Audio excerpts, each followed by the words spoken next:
안녕하십니까. 시오유비체 서진우 본부장입니다. 드디어 개정세법 발표를 했죠. 개정세법 관련해서는 제가 나중에 전체적으로 좀 정리를 해서 방송을 할 예정이고요.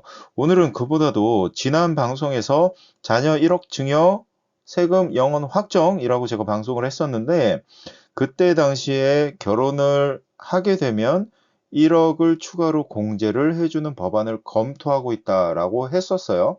그런데 제 예상은 추가적으로 5천만 원을 더 공제를 해주고, 그리고 결혼을 하는 자녀에게는 5천에서 1억 정도를 더 공제를 해주면 어떨까라고 제가 말씀을 드렸었는데, 지금 발표된 바는 결혼하는 자녀에게만 추가적으로 공제를 해주는 방향으로 가보겠다라고 발표를 했습니다.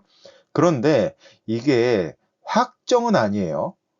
연말까지 가서 어떻게 공제를 해줄 것인가 확정이 나야지만 되는 겁니다. 그때 가서 일반은 증여 1억까지 공제해주고, 그리고 결혼 자녀는 추가로 1억을 공제를 해주는 방향으로 바뀔 수도 있다라는 겁니다. 그래서 희망이 있으니까 끝까지 희망을 버리시면 안 되고요. 주변에 만약에 이런 얘기를 하게 된다라고 했을 때는 이거는 법이 잘못됐다라는 거를 계속적으로 좀 소문을 내야 된다라는 거 알고 계시면서 오늘 방송 시청하도록 하겠습니다. 결혼하면 1억 공제. 좀 이런 얘기잖아요. 그쵸?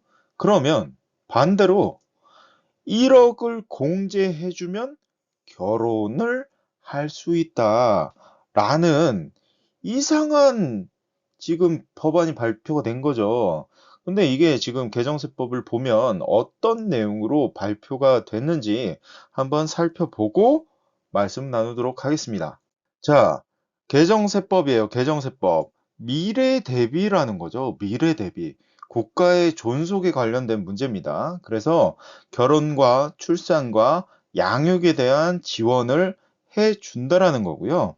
그 중에 첫 번째가 혼인에 따른 증여재산 공제 신설이라고 해서 우리가 계속 얘기하고 있는 것들에 대해서 지금 혼인을 하는 사람에게만 공제를 해주는 걸로 해보겠다. 그래서 혼인 증여재산 공제에 조건이 있습니다. 아래 요건 모두 충족 시에 증여세 과세 가액에서 공제를 해주겠다. 그러니까 증여자는 직계 존속, 그리고 공제 한도는 1억 원까지고요. 그래서 증여일이 있어요. 증여일은 결혼식이 아니고 혼인신고일이에요. 혼인신고일. 혼인신고일 이전에 2년, 그리고 신고일 이후 2년 이내에 총 4년의 갭을 주는 거죠. 그래서 4년 이내에 1억을 받았다. 이 기간 내에 1억을 받았다. 그러면 그거는 다 공제를 해준다라는 얘기입니다. 그런데 반환특례라는 게 있어요. 반환특례라는 건 뭐냐면 혼인공제 적용을 받은 재산을 혼인할 수 없는 정당한 사유가 발생한 달의 말일부터 3개월 이내 증여자에게 반환 시에, 그러니까 다시 반환을 했을 때 처음부터 증여가 없었던 것으로 본다. 그러니까 혼인할 수 없는 정당한 사유 뭐 여러 가지가 있겠죠. 그리고 가산세 면제 이자 상당의 부과라는 내용이 있는데 이거는 대통령령에서 규정을 한다라고 합니다. 그래서 이 부분은 연말이 또 돼봐야지 알 수 있는 거고, 그리고 혼인 전에 증여받은 거주자는 대한민국에서 180일 이상 거주하고 있는 사람은 거주자라고 합니다. 증여일로부터 2년 이내에 결혼하지 않는 경우에는 증여일부터 2년이 되는 날, 속하는 달의 말일부터 3개월 되는 날까지 수정신고 또는 기한신고를 한 경우에 반환특례를 적용을 해주겠다. 그러니까 반환을 하는 게 반대로 증여를 하는 게 아니라는 얘기예요. 그리고 혼인 이후에 증여받은 거주자가 혼인이 무효가 된 경우로 혼인 무효소의 확정 판결일이 속하는 날의 말일부터 3개월이 되는 날까지 수정신고 또는 기한 후 신고를 한 경우에, 그러니까 지금 나라에서 만들어 놓은 거는 뭐냐면 결혼 비용에 대해서 세 부담을 완화를 해주자. 그러면 결혼을 할 때 세금을 저렴하게 좀 깎아준다 라고 하면 결혼을 할까요? 결혼이라는 거는 제 개인적인 생각이지만 돈 없어도 할 사람들은 다 합니다. 그게 불행하던 행복하던 그런 게 중요한 게 아니잖아요. 지금 이 결혼 비용에 대해서 세부 부담 완화를 시켜준다라고 해서 그게 과연 반드시 결혼을 해서 행복하게 살 것이냐, 출산율을 늘릴 것이냐, 이게 지금 책상머리에 앉아가지고 이런 생각들을 하고 있어요. 이거는 말이 안 되는 거예요. 이거 1억, 각각 1억씩 추가로 받아가지고 그 2억 가지고 뭐 할 수 있을까요? 그리고 중요한 게 있어요. 1억을 추가적으로 공제해 주는 거잖아요. 그쵸? 1억? 1억이라고 했을 때 요거에 대한 추가 공제인데, 물론 사전에 중요한 재산이 많으신 분들은 물론 세금이 많이 나오겠지만, 우리가 지금 이 방송에서 다루고 있는 내용들은 1억 정도의 증여, 이거를 세금을 내냐 마냐, 이거에 대해서 얘기를 하고 있는 건데, 1억에 대해서 증여를 하더라도 세금은 970만 원이에요. 그럼 과연 970만 원 때문에 결혼을 못하고 출산율이 저하가 되냐? 이런 말도 안 되는, 진짜 이게 어떻게 표현을 해야 되지? 그러니까 이거는, 지랄하고 자빠졌네. 그렇습니다. 끝날 때까지 끝난 게 아닙니다. 2023년 아직 5개월이나 남았고요.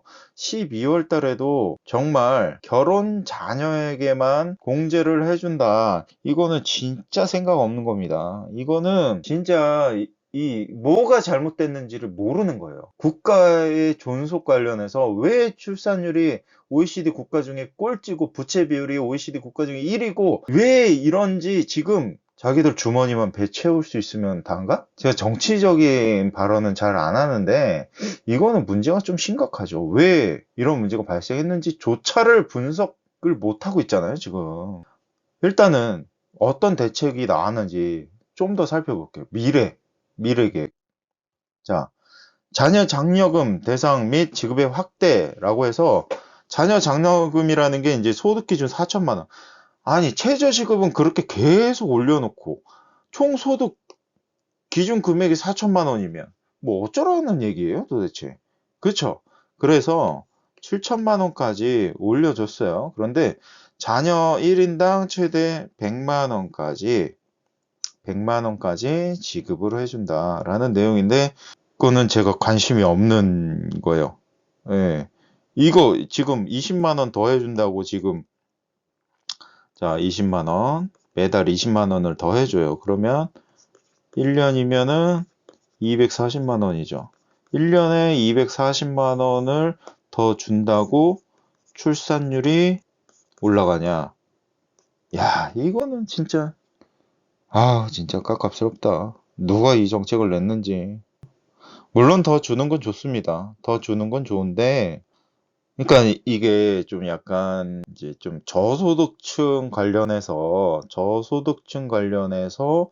좀 이런 지원금을 주고 출산에 대해서 장려를 하는 건데, 저소득층이 왜 힘든지를 모르는 거잖아요, 지금. 지금 240만 원 때문에 애기 한 명을 낳을 거를 2명 낳고 3명 낳고 아니면은 못 낳을 거를 한 명을 낳고, 이거는 아니죠. 그렇죠? 출산, 양육수당, 지원 강화, 뭐 근로소득, 종교인 소득에서 비과세되는 출산 보육수당을 한도를 상향을 해준다라는 거죠. 그래서 월 20만 원까지 비과세라고 하는데, 저는 아이가 셋입니다. 근데 지금 방금 전에 말했던 거, 그리고 이거 받아본 적이 없어요. 그래서 잘 몰라요. 근데 상식적으로 생각을 해봤을 때 이것도 10만 원 올려준다고 출산율이 늘어나냐? 이거 아니라는 거지. 이게 너무 답답한 정책이 나온 거예요, 지금. 진짜가 뭔지를 몰라. 애기를 안 키워봤나? 애기를 안 키워본 것 같아. 그리고 손비, 필요경비 인정 추가. 이게 의미가 있나? 출산율하고는 관계 없습니다, 이런 것들. 이런 것들은 뭐 세금을 깎아주고 뭐 하고 하는 게 중요한 게 아니에요. 중요한 게 아니고 아이들을 위해서 무엇을 국가에서 해줄 수 있는가 이런 부분이 아니고 일본처럼 아이들 교육비, 병원비 이런 거 다 무상으로 해주면 출산율이 좀 늘지 않을까요? 차라리 이런 거보다는 저는 그렇게 생각을 합니다. 예, 제가 아이 키우는 입장에서 제일 답답한 게 그거예요. 나라에서 진짜 부모님들이 뭘 원하는지를 몰라요. 그러니까 출산율 때문에 지금 이런 자녀 결혼하게 되면 1억을 공제해준다라고 하는데 이거는 나라의 존속과 개인 사유재산에 대해서는 엄격하게 분리를 해줘야 되는 게 맞다라는 게 저의 주장인 거예요. 그러니까 출산율은 이런 거 갖다 해결이 안 된다라는 거지. 영유아 의료비 세제 지원이야. 또 세제 지원. 그냥 산후조리원에서 지급하는 비용 200만 원 이걸 가지고 세제 혜택을 준다라고 하는데 이런 거 필요 없다고요. 필요 없어. 필요 없습니다. 이런 거. 200만 원 없어서 산후조리원 못 갈 수 있죠. 그런데 200만 원 차라리 그냥 지원을 해주든가. 뭐 이거 가지고 지금 비용 처리해준다고. 아니 막말로 산후조리원비 200만 원 지원을 해줘야 애기 나면 그냥 바로 지원해주고 병원비 다 공짜로 해주고 그 다음에 교육비 다 공짜로 해줘요. 사교육비는 뭐 각자 알아서 하는 거니까. 그렇게 해주면 출산율이 자연스럽게 늘어날 것 같은데? 아닌가요? 이 방송을 보시는 좀 젊은 시청자분들 잘 생각해 보시면 그러지 않을까요? 아 답답해라 진짜. 결혼, 출산율, 극복 방법 가장 단순하게 생각해 보자고요, 우리가. 집이죠. 집. 지금 제가 사는 동네에 최근에 생긴 아파트예요. 지금 거의 이제 대장 아파트가 됐는데 여기 보면은 여기 이 단지 전체가 이게 이 가격이 말이 되나? 제가 여기 태어나고 자랐기 때문에 이 가격이 말이 안 돼요. 여기가 여기가 어디냐면요. 여기가 그냥 길이고 요 건너편이 이제 학교예요. 학교, 초등학교. 그리고 요건 도로고 여기로 쭉 가면은 산 나오고 그리고 여기는 뭐였냐면 요 아파트를 보면은 여기가 이렇게 쭉 내리막길이에요. 내리막길. 그리고 제가 정말 죄송하지만 제가 뭐 저는 누구를 비하하거나 어떤 지역을 폄하하거나 그런 거 아닙니다. 제가 어렸을 때부터 겪었던 걸 말씀드리면 여기는 가난한 지역이었어요. 그러니까 여기는 마지막까지 개발이 안 되다가 최근에 된 거예요. 그런데 여기 보면 지금 매매가가 10억에서 26억이에요. 이게 처음에 분양가가 어땠냐면 저도 여기 청약을 늘려도 안 넣었거든요. 분양가가 어땠냐면 5구 7평수 5구가 5억 5천에서 6억 5천이었고요. 이것도 비싸다고 저는 생각을 했어요. 그리고 84 타입이 7억에서 8억. 그 다음에 112 타입이 8억 4천에서 9억 6천 정도. 이게 분양가였거든요. 그런데 보시면 보세요. 지금 최고 높은 거 26억의 매매가 올라와 있죠. 근데 이게 예를 들어서 9억 6천에 분양을 받았던 거다 라고 하면 이게 집값이 이게 말이 됩니까? 이거 평생 벌어도 못 사잖아요. 예를 들어서 26억짜리를 산다고 볼게요. 직장이 연봉 많이 해서 1억 그죠? 1억 정도 받는다. 그러면 세금 내고 건보료 4대 보험료 다 내고 그러면 연에 받는 게 뭐 7,500이다 라고 했을 때 이 26억짜리를 살려면 몇 년 걸릴까요? 30년도 넘게 걸리죠. 지금 이 계산도 돈을 10원도 쓰지 않고 모았을 때 이렇게 30년이 넘어야 요 집을 살 수 있는 거예요. 아, 물론 지금 뭐 이거보다 싼 아파트들도 많죠. 근데 이제 제가 너무 이해가 안 가서 그래요. 이게 집값이 이게 맞는 건가? 예를 들어서 지금 물론 이제 집값은 좀 떨어질 거라고 생각은 하지만 이 큰 평수들이 예를 들어서 84 타입이 예를 들어서 5억 그리고 112 타입이 뭐 7억 이 정도면은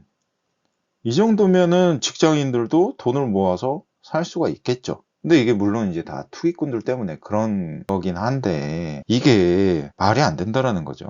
그러면 대한민국 정부에서는 집값을 해결할 노력은 하지 않고 계속 지금 대출 풀어주면서 집값 방어하려고 하는데 누가 이 그림을 그렸을까?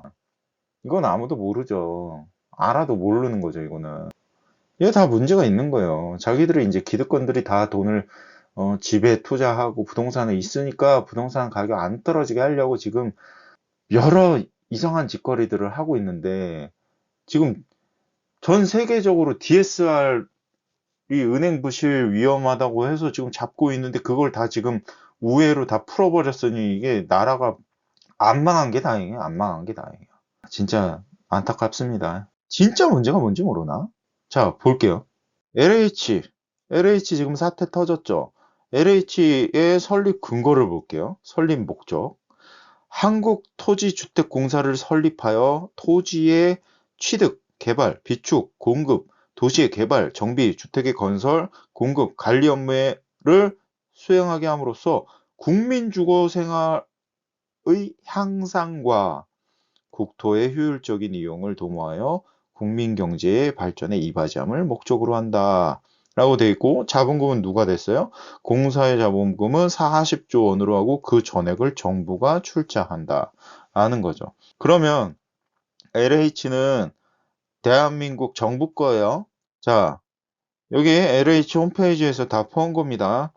자, 이한준 사장님 계시죠? 그리고 지금 막 난리가 났는데 베트남 가서 뭘 도시개발 협력을 약속을 하고 그리고 건설 현장 불법 행위 근절 관련 현장 방문 및 공공기관 간담회를 그리고 LH 보세요. 국민 중심 경영 실천을 위한 새로운 비전 선포. 국민 중심 뭐예요?